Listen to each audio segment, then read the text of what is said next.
Welcome to Spotlight number 30.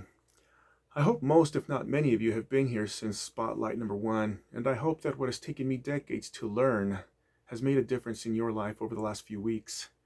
There is so much more for me to share, but right now I want to read from 1 Nephi, chapter 18, verses 9 through 11. This is where Nephi and his family had boarded the ship, and they're on their way to the promised land.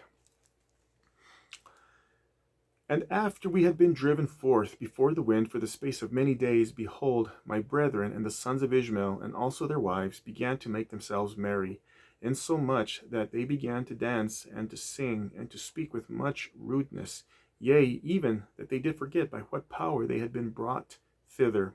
Yea, they were lifted up unto exceeding rudeness. And I, Nephi, began to fear exceedingly, lest the Lord should be angry with us and smite us because of our iniquity, that we should be swallowed up in the depths of the sea. Wherefore I, Nephi, began to speak to them with much soberness. But behold, they were angry with me, saying, We will not that our younger brother shall be a ruler over us. And it came to pass that Laman and Lemuel did take me and bind me with cords, and they did treat me with much harshness. Nevertheless, the Lord did suffer it, that he might show forth his power unto the fulfilling of his word, which he had spoken concerning the wicked.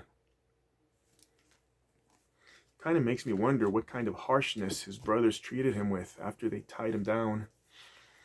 But what I find interesting about this is Nephi suffered God's will that he remain bound, and Nephi considered it God's suffering of this to happen and not Nephi's own suffering.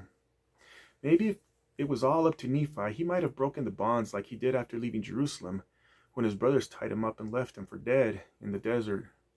Who knows what might have happened then? Would Nephi have shocked his brothers again? I can imagine a number of scenarios. But no, Nephi patiently waited for the Lord to show forth his power unto the wicked family members. How many of us are like Laman and Lemuel? Do we wait until the Lord begins to chastise us in our lives for our bad decisions? I don't know about you, but I am in a place in my life where I much prefer suffering patiently whatever God is willing to teach me so that I can grow nearer to Him, rather than suffering the consequences of making stupid life choices or being disobedient to Him.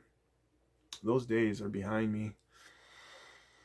The things that Jesus suffered during his mortal life were things that glorified his Father in heaven. And so the things that I am suffering today in my life are those things that I hope glorify my Father in heaven. That is what disciples of Jesus Christ do. They glorify God. They stand out. They are a clearly peculiar people in a world and even in a church where believers are less peculiar than they used to be or could be today. And that's something worth pondering. Incidentally, if you recall, the Liahona, which began working for Nephi again after his brothers learned their lesson, again, was made of fine brass. I found this interesting when I spent some time many years ago studying about the Liahona. And if you don't know, nautical instruments are typically made of fine brass because of an important quality. You see, brass is a zinc and copper alloy, neither of which can rust.